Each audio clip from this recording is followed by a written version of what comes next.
Morning students. आज आपण या ठिकाणी ग्रहविज्ञान विषयाचा BA द्वितीय वर्ष सत्र तिसरे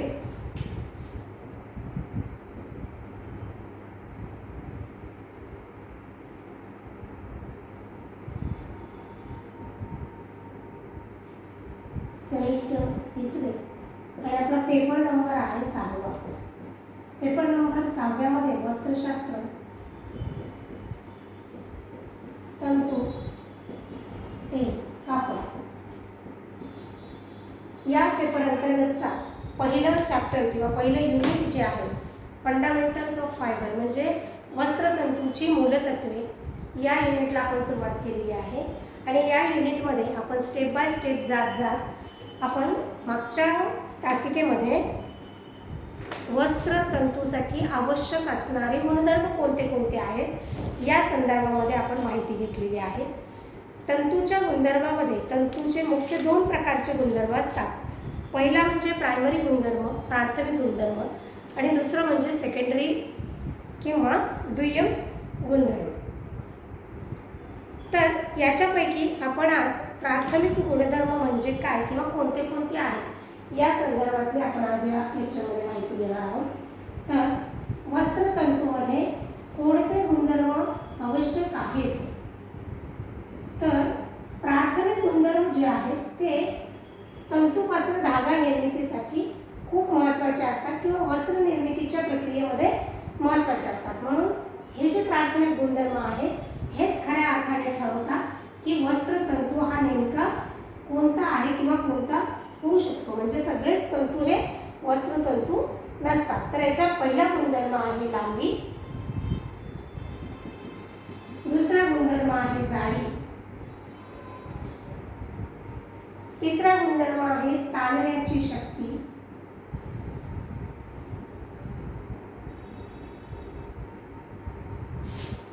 चौथा गुणधर्म आहे लवचिकता,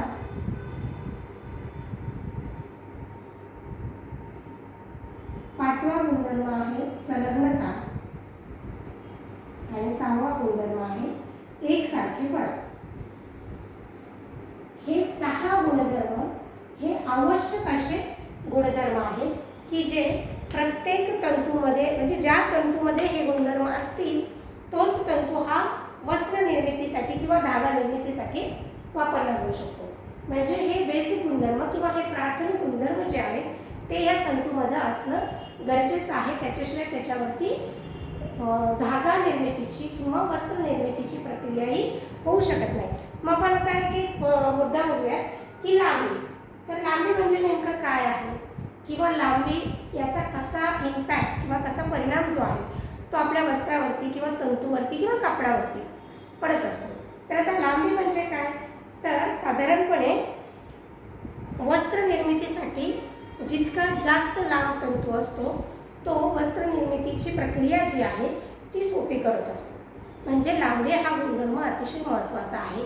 सोबतच तंतूची लांबी जी आहे ती त्या वस्त्राची मजबूती निर्धारित करत असते.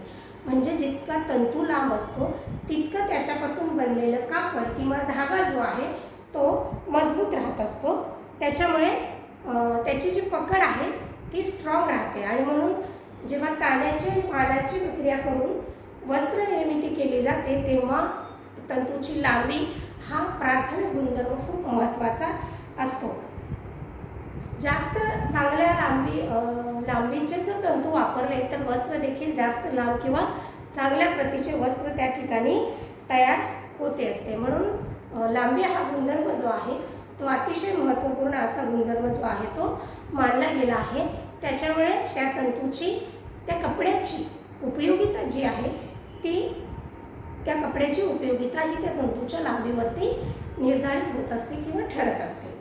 कोणताही तंतू हा पुरेशा प्रमाणात लांब लागतो तरच त्याच्यापासून वस्त्र बनवलं जातं. मग आता ही नेमकी लांबी आणि रुंदी ही किती असली पाहिजे किंवा तंतूची लांबी ही साधारणपणे त्याच्या जाडीच्या किंवा रुंदीच्या 100 पटीने जास्त असावी लागते. म्हणजे तो किती जाड आहे किंवा तो किती रुंद आहे याच्यापेक्षा 100 पटीने तो लांब असला पाहिजे किंवा लंबा असला पाहिजे. सुती तंतू हा त्याच्या जाडीपेक्षा 1400 पट, तर उनी तंतू हा 3000 पट जास्त लांब असतो. प्रत्येक तंतूची लांबी ही वेगवेगळी असते. नैसर्गिक तंतूची लांबी ही साधारणपणे 1 सेंटीमीटरपासून ते 100 सेंटीमीटरपर्यंत वेगवेगळी असू शकते. सर्वच नैसर्गिक तंतूमध्ये सगळ्यात जास्त लांबीचा तंतू म्हणजे हा रेशीम तंतू आहे.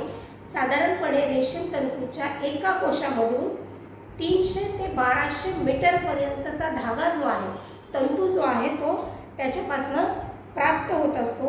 आणि नैसर्गिक तंतूमध्ये रेशीम हा सर्वात लांब तंतू आहे.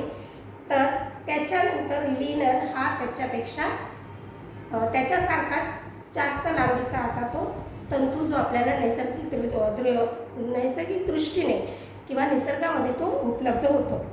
तंतूच्या लांबीवर त्या तंतूची जाडी आणि मजबूती अवलंबून असते. म्हणजे तंतूची जी लांबी आहे त्याच्यावरच त्या तंतूची जाडी आणि मजबूती जी आहे ती अवलंबून असते.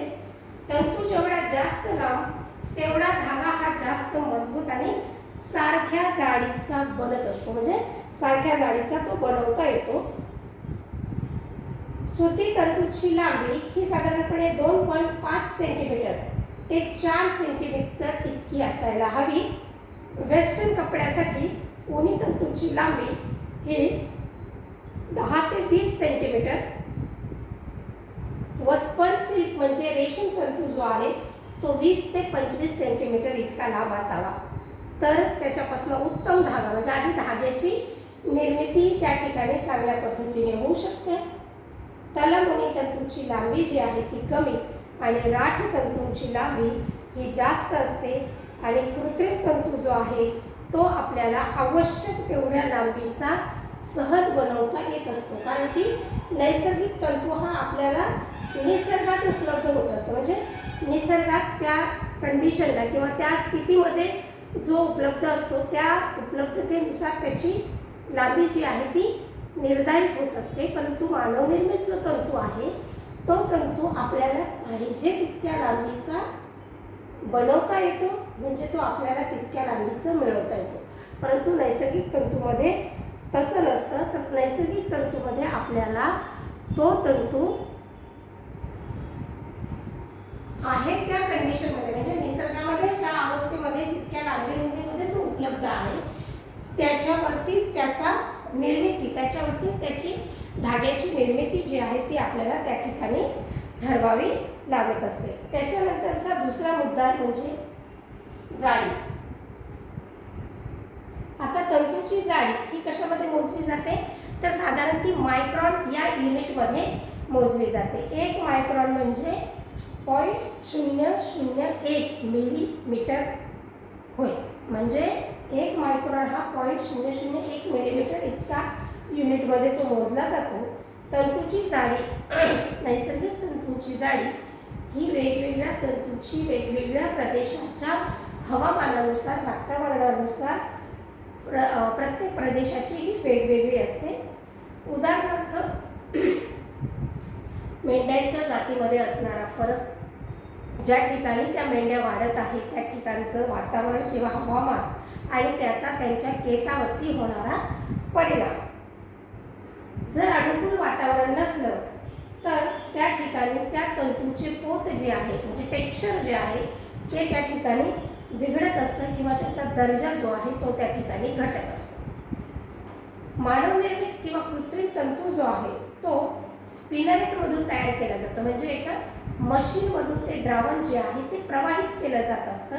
म्हणून स्पिनरेटचं जे छिद्र आहे, जे होल आहे, त्याच्यावरून त्याची जाडी ही अवलंबून असते. म्हणजे जितक्या बारीक पॉईंटचं जे लावलेलं असेल स्पिनरेट त्याच्यानुसार त्या तंतूची जाडी जी आहे ती ठरवली जात असते. आणि त्याची ही जाडी जी आहे तंतूची, मानवनिर्मित तंतूची जी जाडी आहे ती आपल्याला ज्या वस्त्रासाठी ती धागा लागणार आहे त्याच्यानुसार त्याच्यामध्ये फरक किंवा बदल जो आहे तो आपल्याला करता येतो. परंतु हा जो फरक आणि बदल आहे तो आपल्याला मानवनिर्मित तंतूमध्ये करता येत नाही. नैसर्गिक तंतूमध्ये करता येत नाही. तर मानवनिर्मित तंतूमध्ये आपल्याला तो करता येतो. त्याच्यानंतर तिसरा गुणधर्म आहे ताणण्याची शक्ती. ताणण्याची शक्ती म्हणजे टेन्सिटी, म्हणजे त्या तंतूला ताणल्यानंतर तो किती ताणतो, त्याला परत स्थितिस्थापकता भेटते का मग तो तुटतो किंवा विरळ होतो. या सगळ्या गोष्टी ज्या आहेत ह्या तंतूच्या ताणण्याच्या शक्ती अंतर्गत बघितल्या जातात. तर ज्या तंतूमध्ये ताणण्याची शक्ती असते अशा तंतूपासून धागा तयार होतो, म्हणजे त्याला ताण सहन करण्याची क्षमता ही त्या तंतूमध्ये असली पाहिजे. कारण की जेव्हा वस्त्र विणायची किंवा तंतू कताईची प्रक्रिया किंवा प्रोसेस जेव्हा केली जाते तेव्हा त्या तंतूवरती एक स्वरूपाचा ताण दिला जातो आणि त्या ताणाला सहन करून त्याला त्याची स्थितिस्थापकता जी आहे ती त्याला मेंटेन करायची असते. जर त्याने ती सहन करू शकला नाही तर मग तो त्या ठिकाणी तुटतो आणि जो तुटलेला तंतू असतो तो मग कापड निर्मितीसाठी योग्य मानला जात नाही. म्हणून तंतूंमध्ये ताणण्याची शक्ती ही असली पाहिजे आणि मग त्याच्यामुळेच धागा तयार होत असतो. कापड विणताना धाग्यावर ताणण्याचा म्हणजे आपण जो आता बोललो की त्याच्यावर ताण दिला जातो तर तो ताण सहन करण्याची शक्ती ही त्या तंतूमध्ये असली पाहिजे. कोणताही तंतू जर ताणला तर त्याची प्रतिकार करण्याची क्षमता असते, त्याला ताणण्याची शक्ती असे म्हणतात. प्रत्येक तंतूची ताणण्याची शक्ती ही वेगवेगळी असते. काही तंतूंची ही शक्ती जी आहे ही खूप जास्त असते, तर काही तंतूंमध्ये ही शक्ती जी आहे ती अजिबात नसते. जसे की उनी तंतू जो आहे हा उनी तंतू ताणण्याची शक्ती सहन करू शकतो किंवा त्याच्यामध्ये ताणण्याची शक्ती असते, परंतु रेशीम तंतूमध्ये ही शक्ती थोड्याफार प्रमाणातच असते. सुती तंतू ओल्या स्थितीत जर असताना म्हणजे ओला असताना जर तो ताणला तर तो साधारणपणे 25 ते 30% वाढतो. म्हणजे ते कापड जे आहे किंवा तो तंतू जो आहे तो ओला असेल आणि जर त्याला ओढलं तर त्याची लांबी किंवा रुंदी ही 20 ते 30% एक्सटेंड होते किंवा वाढते. परंतु फक्त ओलं असतानाच ही गोष्ट होत असते. मर्सराइज्ड तंतूची क्षमता जी आहे ती परिसज्जेमुळे आणखी वाढते. सुती तंतू जर वाढलेल्या स्थितीत असेल आणि जर त्याला ताणलं तर तो जास्त अधिक वाढत नाही, तर तो जास्त ओढल्याने त्या ठिकाणी फाटू शकतो किंवा फाटतो. म्हणून सुती तंतूच्या गुणधर्मामुळे कपडे शिवल्यानंतरही त्याचा आकार जो आहे तो त्या ठिकाणी कायम राहत असतो, कारण की त्याच्यामध्ये ताणण्याची जी शक्ती आहे ती कमी प्रमाणात त्या ठिकाणी असते. रेयांचे जे तंतू आहेत ते ओले असताना अधिक कमजोर असतात, परंतु वातावरणातील आर्द्रता किंवा आर्द्रता शक्ती जी आहे ही त्याच्यावर बराच परिणाम करत असते. प्राणीज तंतूंमध्ये विशेषतः उनी तंतू जो आहे याच्यावरती या स्थितिस्थापकतेचा जास्त परिणाम होत असतो. ही तंतूंमध्ये जास्त ताणण्याची शक्ती असते, त्याच्यामुळे हे कपडे जास्त दिवस टिकतात, परंतु ही शक्ती प्रत्येक डेनियरला ग्रॅममध्ये मोजली जात असते. त्याच्यानंतर आहे लवचिकता. लवचिकता म्हणजे फ्लेक्झिबिलिटी. ह्याच्यामध्ये जर तंतूला गरम केलं किंवा त्याच्यावर जर दाब दिला किंवा प्रेस केलं किंवा प्रेशर टाकलं किंवा त्याला वेगवेगळ्या साच्यातून विविध आकार देता येतो व थंड झाल्यानंतर तो आकार त्याला कायम राहतो, अशी असणारी जी शक्ती आहे किंवा अशी असणारा जो गुणधर्म आहे तो गुणधर्म म्हणजे फ्लेक्झिबिलिटी किंवा लवचिकता. आणि बऱ्याच वेळा काय होतं की कृत्रिम तंतू जे आहेत ते ताप संज्ञाशील असल्यामुळे उष्णता देऊन साच्यामध्ये टाकल्यावर त्याला इच्छितेप्रमाणे आकार देता येतो आणि त्याच्यामुळे कपडा बनवताना त्या गोष्टीची मदत होते किंवा कपडा जो आहे तो जो जास्त काळ देखील त्या ठिकाणी टिकतो किंवा टिकू शकतो. तर लवचिकता हा जो काही गुणधर्म आहे हा गुणधर्म तंतू काढताना म्हणजे काढताना आणि वस्त्र विणताना ह्या दोन्ही क्रिया करताना त्याला आवश्यक ती मदत जी आहे ती तंतूच्या ह्या फ्लेक्झिबिलिटीमुळे मदत होत असते किंवा त्याला फायदा जो आहे तो कापड विणताना होत असतो. कारण की कापड विणताना धागा हा तुटता कामा नाही, कारण जर तो धागा जर त्या ठिकाणी तुटला तर त्या ठिकाणी विणण्याची क्रिया जी आहे ती त्या ठिकाणी थांबली जाते आणि मग तिथे तुला त्याला कुठेतरी जॉईंट द्यावा लागतो.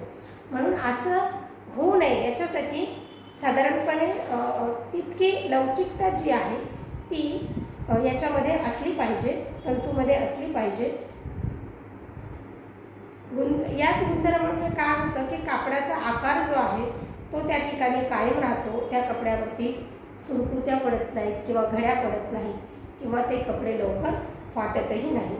रेयॉन तंतूमध्ये काय आहे की लवचिकता नसल्यामुळे हे कपडे साधारण कोपऱ्यावर किंवा गुडघ्याच्या ठिकाणी फाटतात. कोपरा किंवा गुडघा म्हणजे काय की त्या ठिकाणी मूवमेंट होत असते, म्हणजे पॅक होणं आणि उघडणं अशी जी क्रिया आहे ती आपल्या ह्या कोपऱ्यावरती होत असते. मग असं केल्यानंतर इथलं जे रेयॉनचं कापड आहे ते ताणलं जातं आणि मग ती ताणण्याची शक्ती त्या रेयॉनच्या कपड्यामध्ये नसल्यामुळे गुडघ्याला किंवा कोपऱ्याला जास्त ताणण्याची क्रिया होत असल्यामुळे ते कापड त्या ठिकाणी विरळ होत जातं आणि कालांतराने ते त्या ठिकाणी फाटतं. नायलॉन, टेरिलिन हे तंतू अतिशय मजबूत आणि लवचिक असल्यामुळे हे कापडे जे आहेत ते टिकाऊ असतात आणि म्हणून याचा उपयोग जो आहे तो मोजे बनवण्यासाठी, टाचेवरचा जो भाग आहे तो बनवण्यासाठी साधारणपणे नायलॉन, टेरिलिन या तंतूचा किंवा या वस्त्रधाग्याचा उपयोग जो आहे तो सॉक्समध्ये केला जातो की जेणेकरून त्याची फ्लेक्झिबिलिटीचा उपयोग जो आहे तो त्या ठिकाणच्या ताणण्याची जी क्रिया होते मसल्सची किंवा स्नायूंची तर ती त्या ठिकाणी होऊन त्या कपड्याला त्याचा कुठलाही परिणाम त्या ठिकाणी त्या कपड्यांवरती होणार नाही. त्याच्यानंतर पुढचा गुणधर्म आहे संलग्नता. आता संलग्नता म्हणजे काय की धागा तयार करताना तंतूंना पीळ द्यावा लागतो किंवा त्याला पीळ देऊन किंवा ट्विस्ट करून एकमेकांमध्ये गुंतवावं लागतं किंवा एकमेकांमध्ये त्याला गुंफावं लागतं. तर त्यांना याच स्थितीत ठेवण्यासाठी तंतूमध्ये पीळ देण्याचा गुण जो आहे तो अतिशय आवश्यक असा गुण हा त्याच्यामध्ये असणं आवश्यक आहे. जास्तीत जास्त उपयोग हा धागा तयार करण्यासाठी होत असतो, म्हणून तंतूला पीळ देण्यायोग्य हा तंतू असला पाहिजे आणि हा गुणधर्म त्याच्यामध्ये असल्यामुळे हे तंतू एकमेकाशी चिटकून किंवा पकडून राहत असतात आणि त्याच्यामुळे पक्के आणि लांब धागे जे आहेत ते बनवणं सहज या ठिकाणी शक्य होत असतं. त्याच्यानंतर आहे शेवटचा मुद्दा एकसारखेपणा किंवा युनिफॉर्मिटी किंवा एकसारखेपणा म्हणजे की नैसर्गिक तंतूंमध्ये एकसारखेपणाचा गुणधर्म जो आहे तो नसतो. तंतूंमधील एकसारखेपणाचा गुणधर्म जो आहे तो त्याच्या व्यासाशी आणि लांबीशी संबंधित असतो. तर नैसर्गिक तंतूची लांबी, जाडी, मजबूती आणि लवचिकता हे गुण, हे जे काही गुण आहेत या गुणांमध्ये एकसारखेपणा आढळत नाही. त्याच्यामुळे तंतू एकसारखा असला म्हणजे धागा आणि वस्त्र तयार करताना त्याच्यावरती नियंत्रण ठेवले जाते. कृत्रिम तंतूच्या लांबीत आणि व्यासात एकसारखेपणा असतो कारण की ते स्पिनरेटच्या साहाय्याने तयार केले जातात. आखूड तंतू कापताना सारख्या लांबीचे कापले जातात व व्यासावरही तंतू तयार होत असताना तो सारखा असावा म्हणून त्या ठिकाणी नियंत्रण ठेवलं जातं कारण तो स्पिनरेटच्या माध्यमातून तयार केला जातो. म्हणून मानव निर्मित तंतूंमध्ये हा युनिफॉर्मिटी किंवा एकसारखेपणाचा गुणधर्म जो आहे तो मेंटेन करता येतो, तो राखता येतो, परंतु नैसर्गिक तंतूंमध्ये अशा स्वरूपाचा एकसारखेपणा या ठिकाणी आढळून येत नाही. आजच्या या तासिकेमध्ये आपण वस्त्रतंतूमध्ये आवश्यक असणारे प्राथमिक गुणधर्म कोणते आहेत या संदर्भातले आपण माहिती आजच्या या तासिकेमध्ये घेतली आहे. पुढच्या तासिकेमध्ये आपण दुय्यम गुणधर्म च्या अंतर्गत असणारे जे मुद्दे आहेत ते आपण बघूयात. आजची तासिका आपण या ठिकाणी थांबवतो आहोत. पुन्हा भेटूया पुढच्या तासिकेमध्ये. थँक्यू.